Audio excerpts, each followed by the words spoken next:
শেখ হাসিনা শেষ মুহূর্তে যে ভাষণ দিতে চেয়েছিলেন, শুনুন সেই ভাষণের কথা। সৌজন্যে সোশ্যাল মিডিয়া। আমি পদত্যাগ করেছি, শুধুমাত্র লাশের মিছিল যেন দেখতে না হয়। তোমাদের লাশের ওপর দিয়ে ক্ষমতায় যেতে চেয়েছিল ওরা, আমি হতে দিইনি। ক্ষমতা দিয়ে এসেছি। ক্ষমতায় আমি থাকতে পারতাম যদি সেন্ট মার্টিন আর বঙ্গোপসাগর আমেরিকার কাছে ছেড়ে দিতাম। অনুরোধ রইল, তোমরা ব্যবহার হইও না।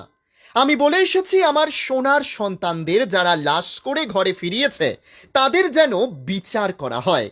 হয়তো আজ আমি দেশে থাকলে আরও প্রাণ ঝরত, আরও সম্পদ ধ্বংস হতো। আমি নিজেকে সরিয়ে নিয়েছি, তোমাদের জয় দিয়ে এসেছি।